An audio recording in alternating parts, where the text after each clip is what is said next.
Thank you, ma'am.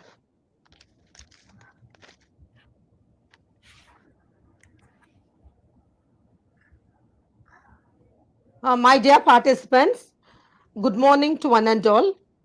And I welcome you all for the seventh day of our 10 days international gender sensitization program on women empowerment through societal transformation. The resource person for today is Professor Dr. Doris Padmini Selvaratnam from Malaysia. She is a faculty of economics and management. A short introduction about the resource person. Professor Doris Padmini Selvaratnam is an associate professor and community development expert at the Faculty of Economics and Management. She is currently the head of Industry Community Liaison Office, Faculty of Economics and Management, Universiti Kebangsaan, Malaysia.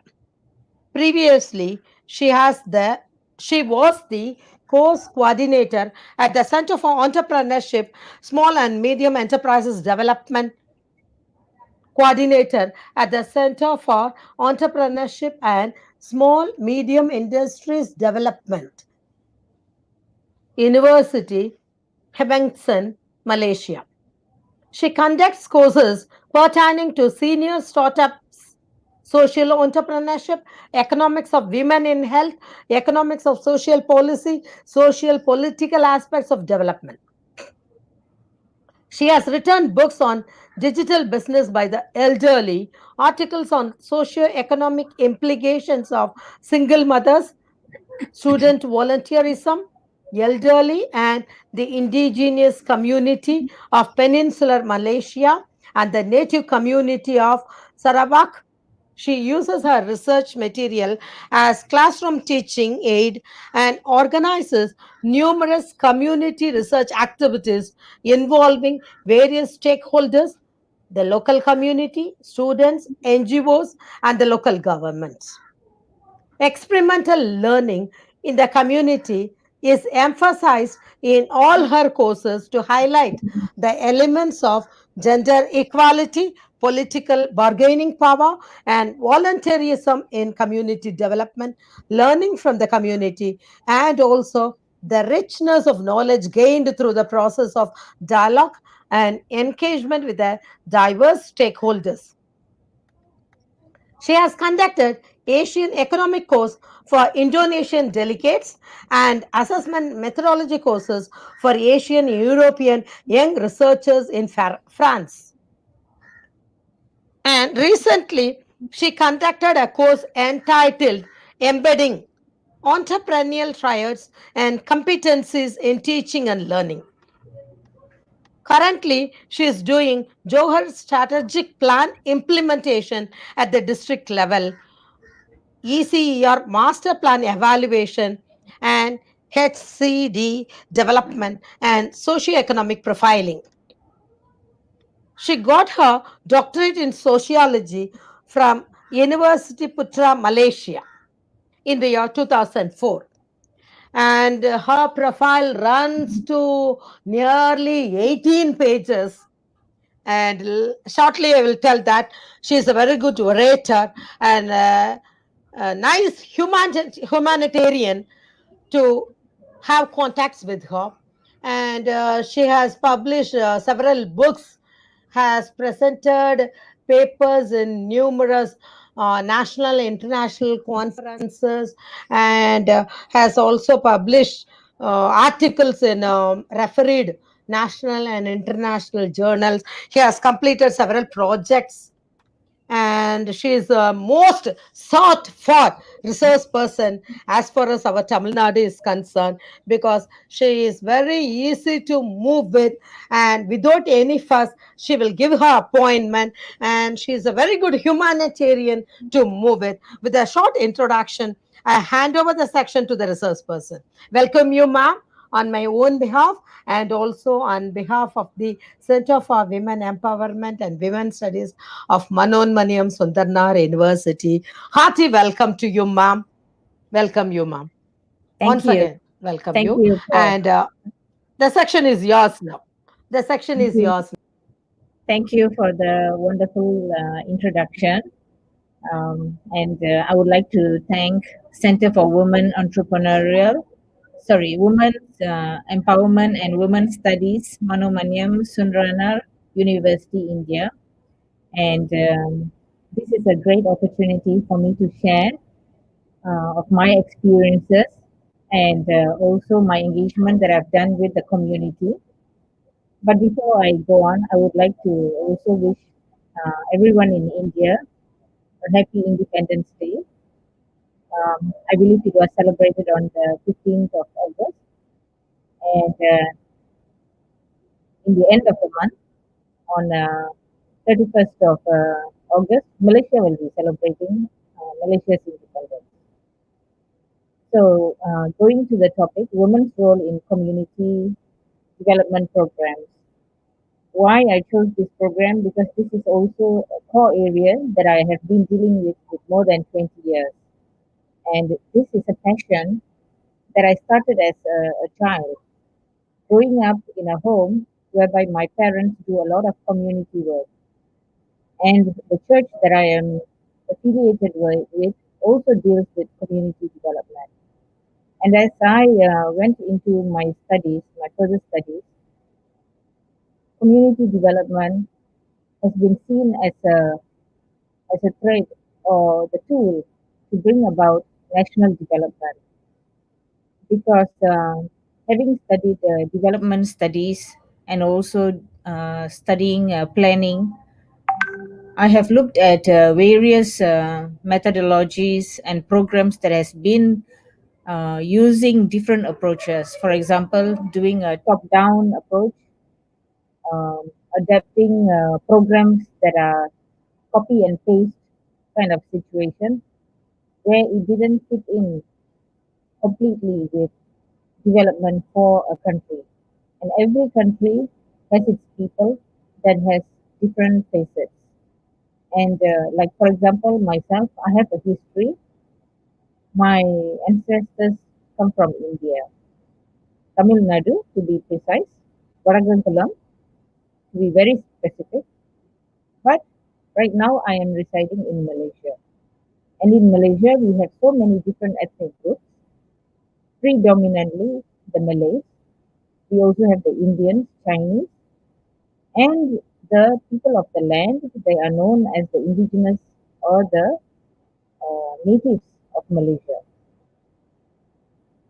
So if we look at theoretical or development perspective, you can see that it has taken a move from a wider development to narrow down into economic growth, economic development, and then specifically into community development. I will also be looking at the impact of COVID 19 and specifically into poverty and new norms of doing the community development projects.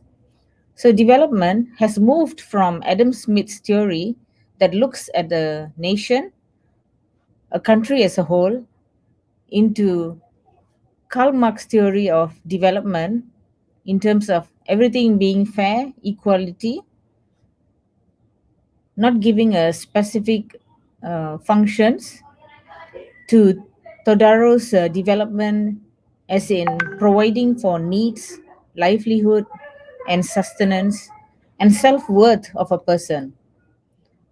And finally, to United Nations, looking at development as in terms of equality, sustainability, productivity, and unemployment, moving towards full employment. And today, we can see that this has also moved into looking at micro spaces, how people in the family can contribute towards the development and also can contribute towards sustainable development goals. So, economic growth is looking at very quantitative numbers that can be achieved. Indicators are important, but it is not necessarily creating money all the time. So that is why this has been shifted to looking at economic development whereby there are elements of social welfare, early childhood education, human rights, criminal justice, gender equality.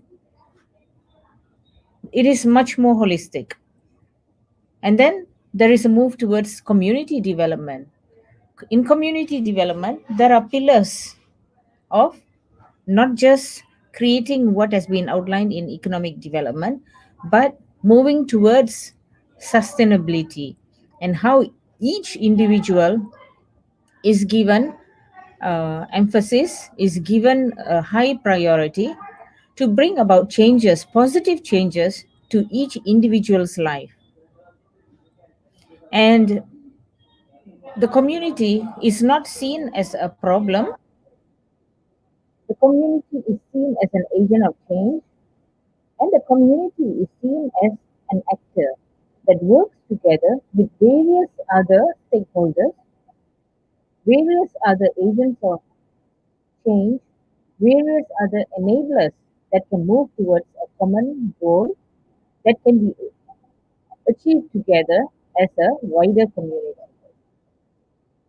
Now, economic development itself has a wide literature, and this has moved from copycat models of growth to theories of changing structural changes and moving from dependence to creating independence and moving from restricted markets to a free market model and creating institutional capacity building.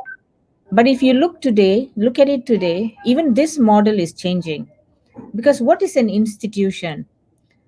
If we see the impact of COVID 19 has broken down the institution, the advancement in ICT and technology, the use of the digital platform, this has superseded whatever institutional buildings, the institutional structures that has been there in the community.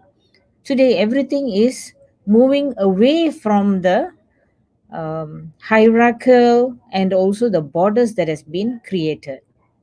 So, if in economic development, there are very definite indicators to achieve, and these are all very quantitative and can be easily be measured. But with the advancement into sustainable development goals, there are so many indicators that can be looked at. And with these indicators, some of them seem to be difficult to be measured, but if we sit together, we can help to create simple measurements. For example, oh, we can't smell pollution, but someone can say, oh, but the environment is very smelly. I don't like the smell. So you can say, oh, how smelly is it? Or can I tolerate the smell? Then you can define, okay, let's measure in terms of 0 to 10, what is the level of that pollution? If one might say, oh, the amount of food that I'm eating is probably just half a plate. Another person might say, I need to eat 1.5 plates of rice and vegetables and protein, only then I am satisfied and full. So we have different measurements, even health indicators. One person can say, I'm healthy, I'm feeling very happy. And another person might say, I'm feeling very healthy, I have done my medical checkup, and I have no illness, but I'm very unhappy. So you see, it can be very subjective. Community development has many theories underpinning it. But the basic information under community development is that how, um, at the micro level, in the community level, the interactions can bring about changes in the macro level. Because community development cannot be just seen at the macro level, it has to be seen at the micro level. We cannot generalize the nation is very healthy, the nation is very well off in terms of social development. But when you look at the micro level, you can see pockets of dissatisfaction. In terms of principles of community development, this is a holistic approach because it looks at various aspects in the community. There is the element of resilience, there is an element of empowerment, rights, inclusion, justice, self efficacy, collective action that is brought together by each member's participation. And it boils down to, what do I know? What can I bring to the pool of resources? So when we do asset mapping, we identify the strength of each individual in that community. So the strength that each individual has means that each individual is an expert in their own life. Social scientists will say, I am an expert in community development. I am an expert in behavioral science. You can say you are expert in whatever, but to gain that knowledge, to put it into practice and implement any development strategies, you have to engage with people. You have to engage and gain knowledge. So the knowledge is not in silo.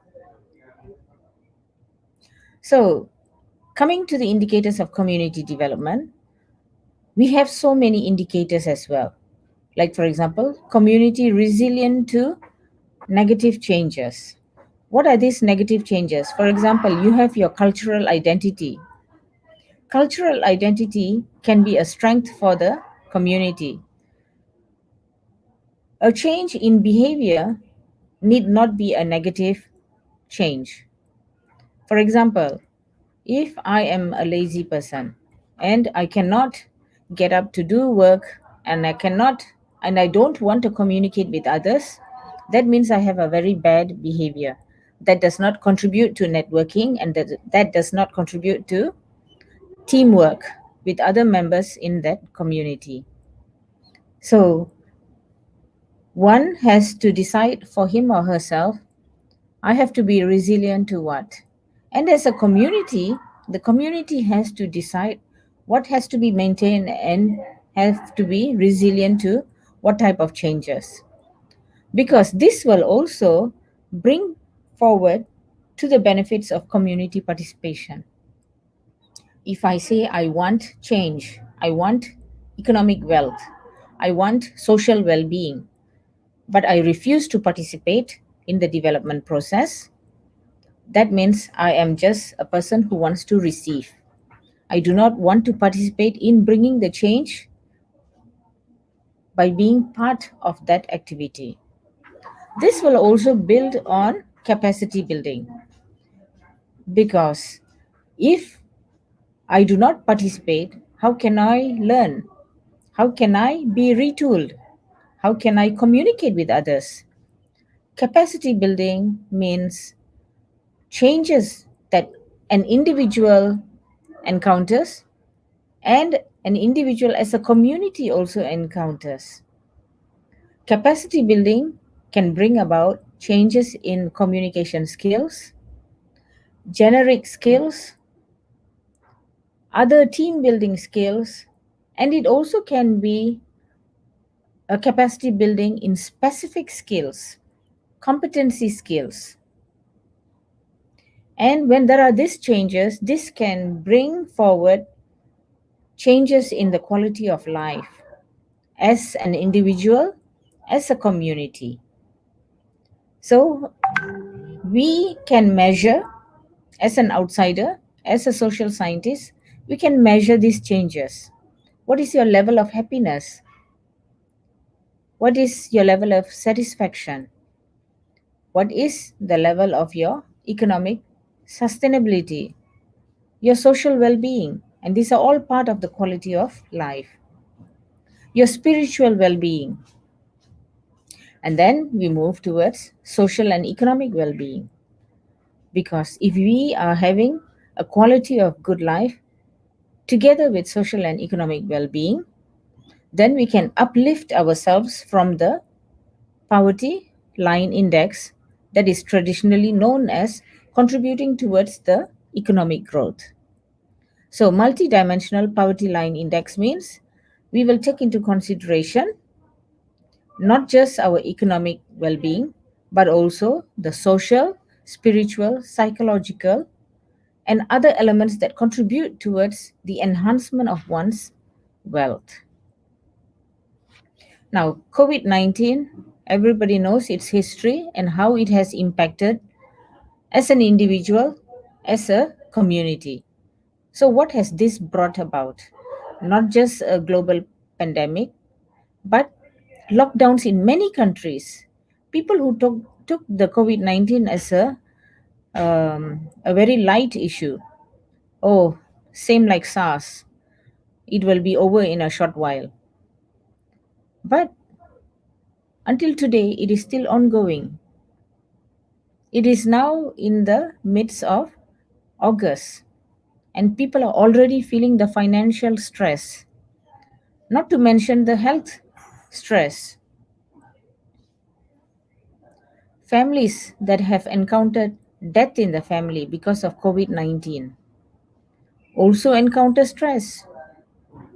And you're not just suffering individually, you're not suffering as a family, as a community, but even the government is suffering because of this financial burden. The government has to monitor the progress of COVID or how to eliminate COVID 19 and how to provide health monitoring funding, whether in hospitals to care for the sick, and if in the private sector, some people are able to cover the medical expenses, that is fine. But if they are not able to cover the expenses, then the government will have to fork out some money to cover these expenses.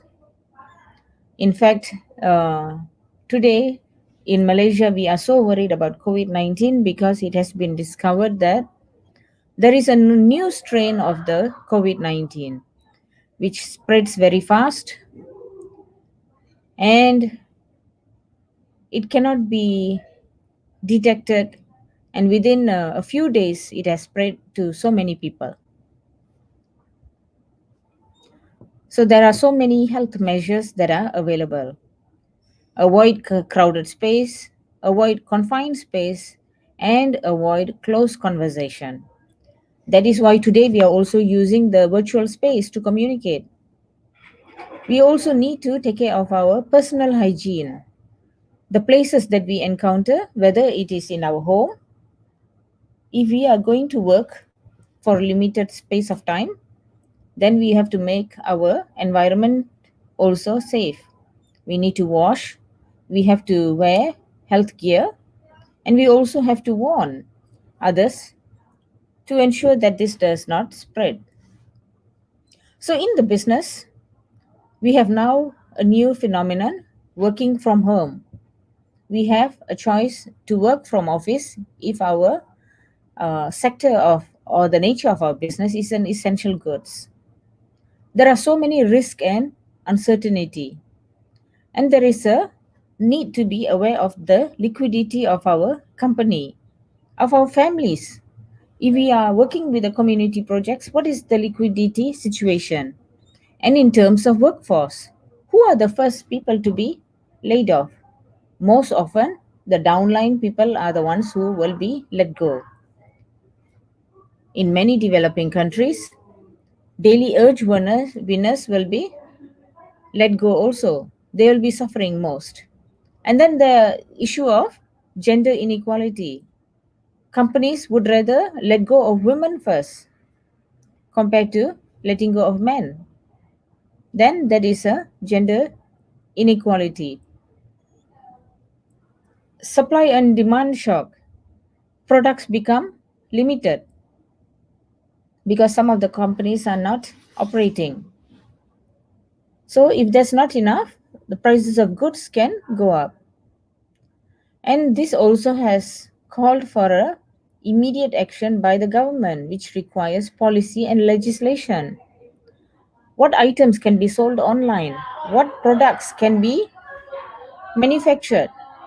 What needs to take a back step? If there is no international trade, how can you get your products to go overseas? So, are you going to just look at policies that boost local investment, local businesses? Are you going to encourage participation of women? All this comes under policy and legislation, monitoring, management, and evaluation. This was data that was collected about a month back. So, as you can see, many people have lost their income, and the poverty line is being pushed further. At some countries, COVID 19 seemed to be controlled, and then people start to go out. Once they go out, again, the COVID cases increase again. What is the implication in Malaysia in terms of gender equality? In general, in Malaysia, gender equality is present in Malaysia, but there are some pockets of inequality. There are some companies that encounter difficulty in terms of balancing their work and care responsibilities. If the husband and wife have to decide who will take care of the children, most often they will say, woman, you stay at home. If there is a question of who is going to take care of the parents or the in laws who are not well or elderly, then they will say, oh, the daughter or the daughter in law will take care of the parents or the in laws. Now, in terms of places of power, even in Malaysia, there are not many people in positions of political power. But in terms of business, the number of participation in business is increasing, also in positions of executive roles. And this responsibility of taking care of the family, which is put down as an unpaid job, often falls towards women. And when they are burdened by just staying at home and taking care of their family or their children, this creates another burden because they do not have an independent access to financial security and they do not have access to voice. And if they have attained high education and they are just staying at home now, taking care of the family, there is no opportunity for them to upgrade their skills. Okay, so again, back to the COVID 19. This has meant loss of jobs, various types of job loss. And this has created a negative impact, definitely in terms of food insecurity, social insecurity, and economic insecurity. But in terms of positive impact, a lot of people have come together in the digital space. And there is also a lot of awareness in terms of social and economic issues that needs to be addressed. If I don't have food, I will quickly discuss with some other person where can I get free food?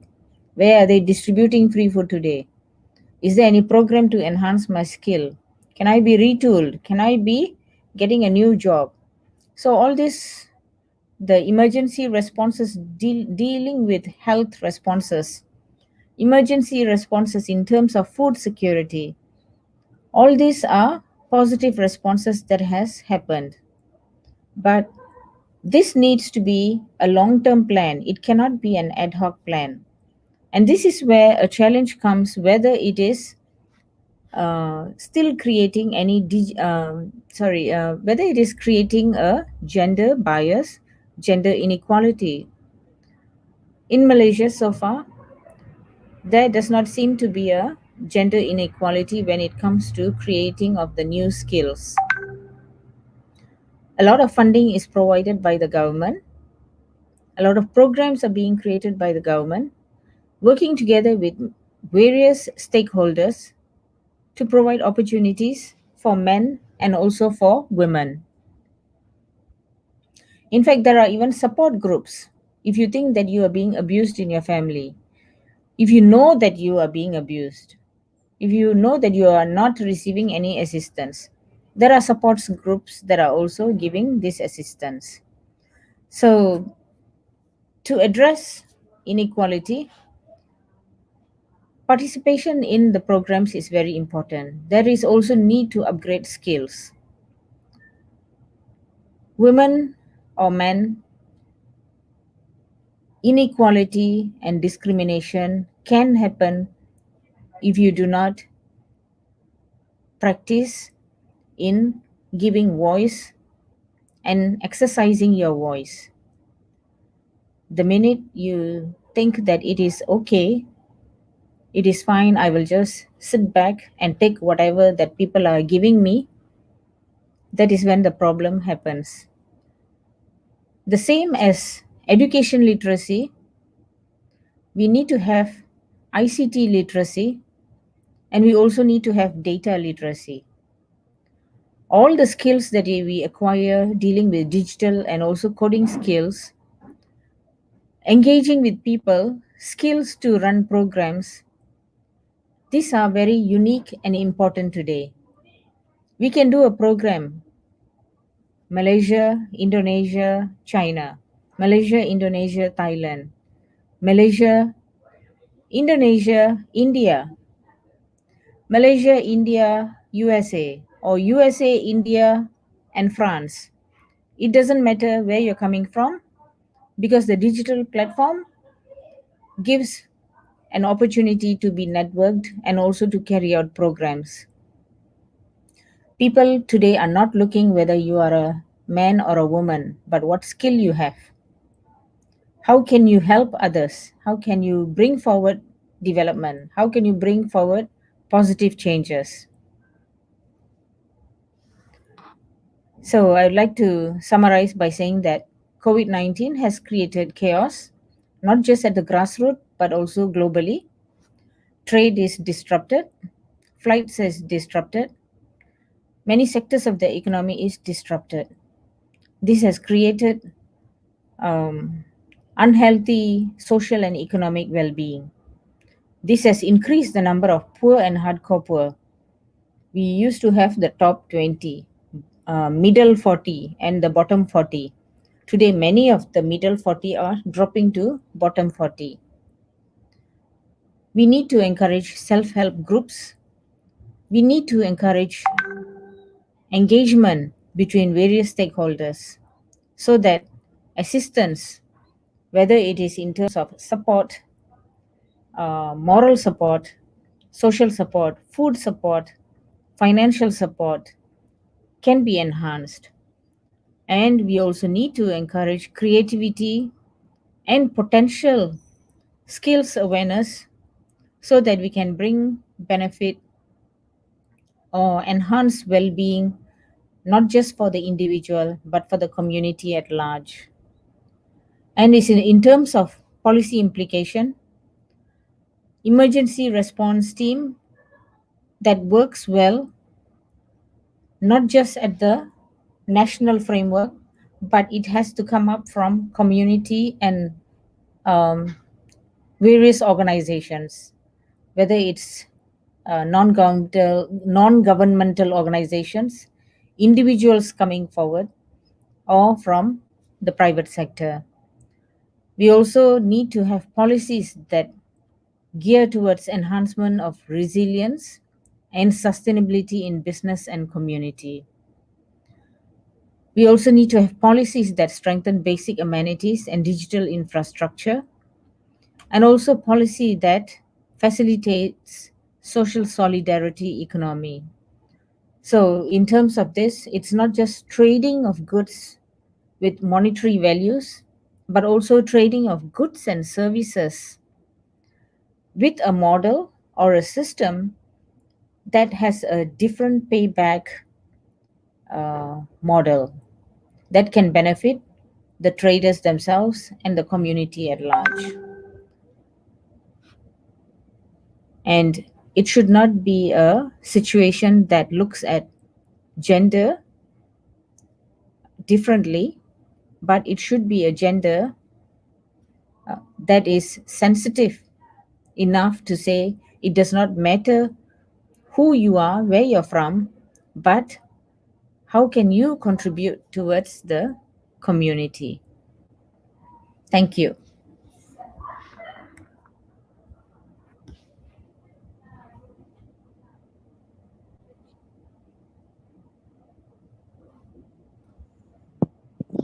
Thank you, ma'am, for your informative address. And Well, here are some questions in the chat box. Professor Sarvesh Diwari, his question is how to encourage women to participate in community development programs. Give your suggestions from your experience. okay. When I want to participate in any community program, I will firstly look at what I can contribute towards that community. There are sometimes organizations that are already available in that community in a particular location. So if you know that there are organizations that are already working in that community, approach the organization and ask them, what are you doing? How are you helping the community? But if you don't want to work with any particular community, but if you want to initiate a community program, then get to meet the community leaders. Go and meet the youths. Go and meet the head of the village or the group, the women's group, any small groups that are available, and ask them, what do you need in this community? How can I help you? Is there a particular activity that we can do together? Because if you come with ideas and you implement in that community, that means your project is a top down. And when it is a top down, the community will just fold their hands and say, yes, sir. Yes, sir. Tell me more, sir. What can I do? How do we do this? But if you sit together as a team, each member of the team will say, I can do this, I can do that. What more can we do? What more can we do? How can we bring about these changes as a team? And when you have ideas, everybody is participating. This might take some time. I have some community projects that are taking more than 5 years. But the important thing is you show that we are one. Solidarity, working as a team, and moving towards progress. Having said that, you must also list down what are the objectives in the short term. What is in your timeline? What do you want to achieve? So when you have timeline, it is well targeted. Okay. Any other question? Yes, ma'am. Professor Visakha Rathod, he has asked a question. What should be the role of community organization in the development of Atma Nirbhar Bharat? Okay. This is this is a policy change that India has taken, whereby India is moving towards a holistic approach. Now, in this approach, nobody is left behind.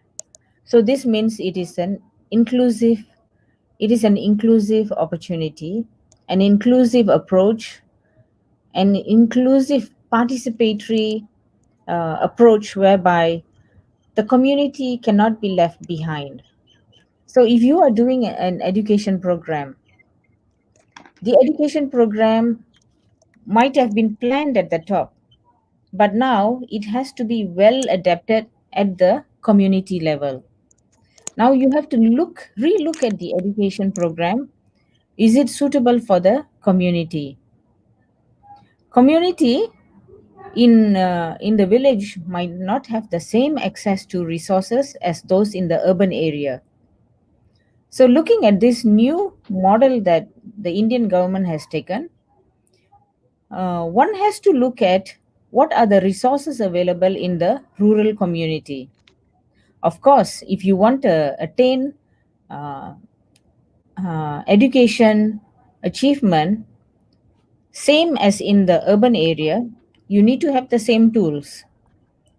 But you must remember the people element is different in the rural area and the urban area. So you have to help make changes to adapt so that the progress can be achieved at the rural and the urban area. And the situation is the same if you are bringing forward other types of policies for the whole of India. Look at it in the micro and the macro. So it is a small and big. How does it fit in? Where does the community come? Where can the community help? Because if you do not have the community's buy in, they will be always telling, oh, this is national policy. This is not my policy.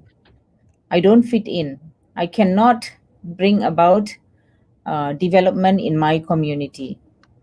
So, my community, my policy, my policy, my community. It has to jive in together. The minute if you see that people do not understand, they will not be able to do the program. Next question, please. Professor Pramod Kumar has raised a question. How can we encourage self help groups which help in women empowerment? Okay, self-help groups can be, one is gender specific, that means it is just a male group, female group, or it can be a combination of various genders. Now, in whatever type of self-help group, the important thing is, one, you be part of the group. That is the first step. A person can be shy, and maybe there are some issues with the members. So make sure you can fit in together with that group. Find people that you can be comfortable with. When you are comfortable with the members of the same group, then you will open up. Simple thing as gossip. People love to talk about others because when we talk about ourselves, it becomes very painful. You know, if I want to share about, for Easy to talk about. example, pardon? Yes, ma'am. Gossiping. That is the Yes, main hindrance for empowerment of women. correct. But I Yes, ma'am. also The want next to question share. is from Professor Hina. No, wait. How For to example, help women access? Yes, ma'am. access. No, I just want How to to. help women access Hmm. to digital world in these challenging situations? All right. Okay. Before I go into women accessing digital platform, I would like to emphasize gossiping is not good. Yes, but at the same time, why people gossip? Because they want to share, they want to talk. Now we should be able to channel the gossip into gossiping of educational materials, gossiping, sharing national policy, gossiping agendas that can bring about positive change. For example, Professor Revati, I would like to gossip about Yes, ma'am. a new model to bring about change. Now, isn't that nice gossip? Yes, ma'am. Compared to if we gossip about Sure, ma'am. negative Sure. things, we should encourage positive gossip. When we do that, people will be confident to talk about some things that can hinder self-help group. So when we gear towards a positive channel, the negative things we can help to drop it out. For example, I have a very bad habit in saving. So in the self-help group, someone will say, you just save 1 rupee. 2 days later, you save 2 rupees. You don't start with 1 lakh. Where are you going to get 1 lakh? That will be a dream come true. So we start small. Now going into the digital platform, I must say for the young people, this is very easy. It is like just picking up something from the table. But for those who are much more elderly, going into the digital platform, this is something they have to learn. And sometimes it's not just about the learning part, but you have to have access to some digital device. If you don't have this, how can you start about learning that digital access? So it is again a process, and it takes steps that you do it one by one. So in the self-help group, maybe there are 5 people. From the 5 people, let's say 2% have no access to any device, but 3 people have the digital device. Share, open your device and show the screen. Share what's in the screen, and you can teach teach in small groups. Teach how to use the social media. Social media is very important because you can start from there to sell your products. Start small. Sell to your friends and your relatives first. Once you have small success, then you can expand. If you start immediately with a big business with thousands and thousands and thousands of rupees being invested, and overnight you feel that your products are not selling, you will be very disappointed, you will become depressed, stressed, and all the negative elements will be coming in. So doing the digital platform, definitely you also need digital infrastructure. So besides the women's group going into the digital platform, you also need to have the government setting up the digital infrastructure. For example, if the women's group is in a rural area and there is no digital uh, internet access, so how can you go on a digital platform? So the digital accessibility must also be made available. You have to have the device, you have to have the digital infrastructure, and above all, you have to have the knowledge as well how to use these platforms.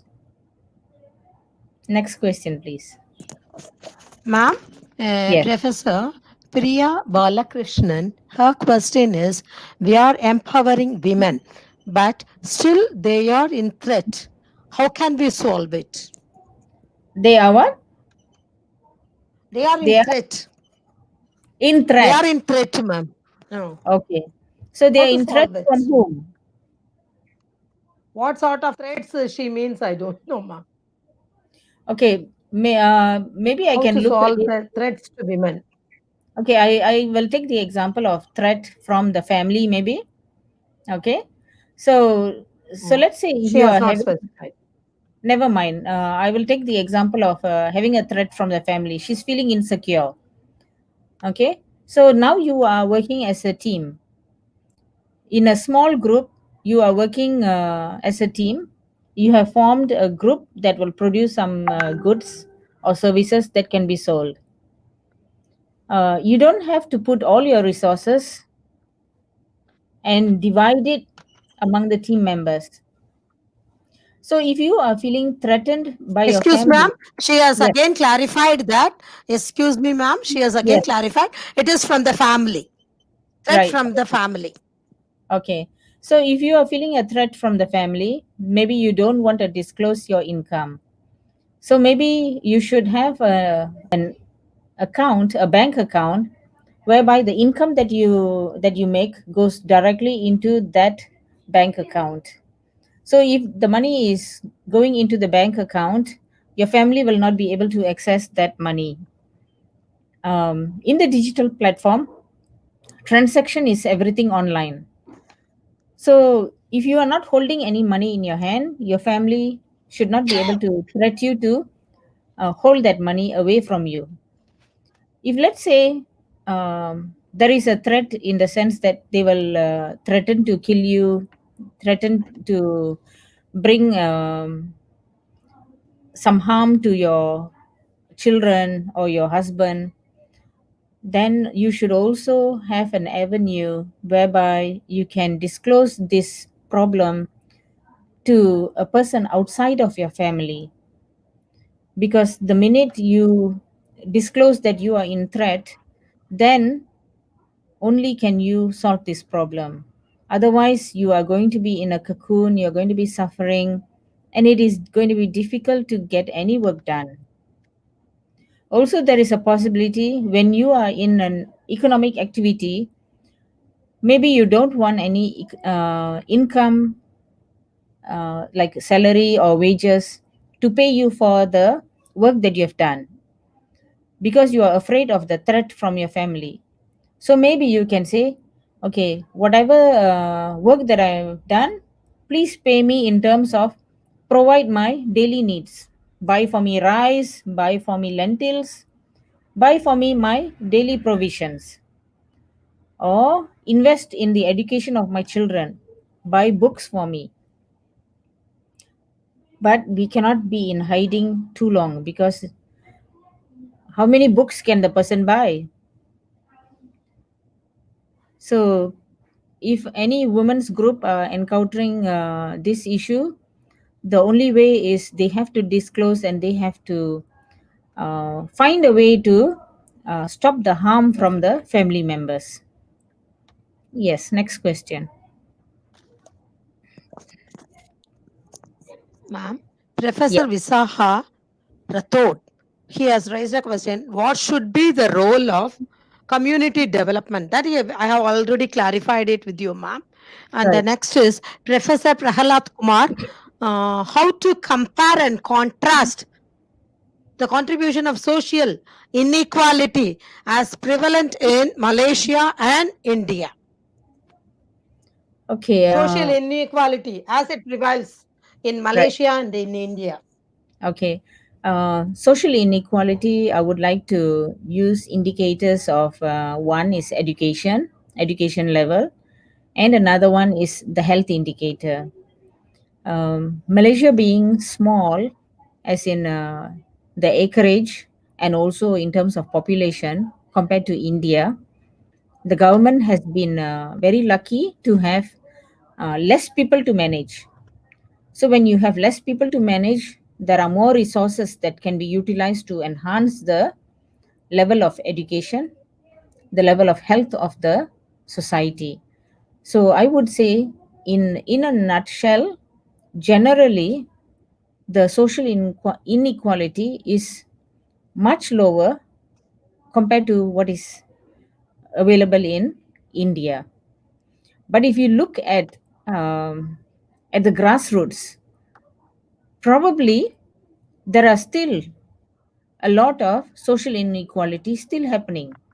For example, social inequality among the indigenous people. In terms of percentage, I can't compare because I don't have the data. But in total, in Malaysia, the indigenous community are about 500,000 plus, and their income is very low, and their level of health is relatively low compared to the mainstream community. Yes, next question. Yes, ma'am. Professor Sunil Kumar. His question is: what about political participation of women in Malaysia and in India? And he is also requesting you to clarify political participation in rural versus urban. Okay, thank you. As I mentioned in the slide, political participation, women's participation in politics is still very much minimum compared to um, previous years. Since independence, you can say it's still minimum. And also compared to India, the women's participation is very much lower. Yeah, rural and urban, it is much higher in urban area compared to rural area. Thank you. Yeah. Yes, ma'am. Hmm. How about the job opportunities in Malaysia, ma'am? Okay, I think this is wrong timing for job opportunities the world over. It's not good. During normalcy, ma'am. Okay, during But normal for this situation. pandemic situation, during normal situation. Okay. Okay, let's look at both the normal and the pandemic situation. Even during the pandemic situation, the government has taken a very proactive action whereby it is giving funding to encourage companies not to close, not to shut down. The government is telling, if your salary is 5,000 rupees, I will pay 2,500, and you as a company you pay 2,500 for the employee. So that means government will pay 50%, company will pay 50%. What is the government telling? Basically, don't shut down, keep your workers, still pay them, because if they are working, they will have income, they will be able to have their food, and also they will be able to ensure their social well-being, even if the income is limited, but they will have something. On the other hand, government is also providing a lot of funding for companies to retrain the staff. For example, just now I mentioned to you working from home and working from the office, and also a lot of shutdown of companies and also wage earners. So if company is giving retraining, retooling, this means whether the staff or new potential workforce will be re-educated in going into the digital platform using artificial intelligence, AI. Even the traditional companies, they are using their hands and they are appearing physically in the company. But today, the government is encouraging you work from home, you use your expertise in the digital platform. So, the avenue for this and the opportunities for this is really, really big.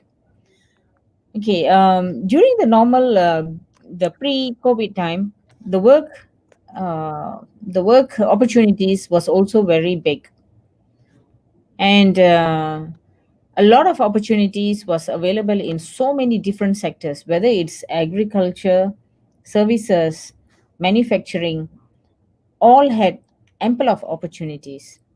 But even in 2019, 2018, in fact 2010 onwards, a lot of attempt has already been started and initiated to move towards utilizing the digital platform. And it is slow, but it is moving. Fourth industrial revolution, people have been told. Thank you, ma'am. All right, good. Thank you, ma'am, for your patience to clarify all the queries put forth in the chat box by our participants. Thank you for Okay. your informative address.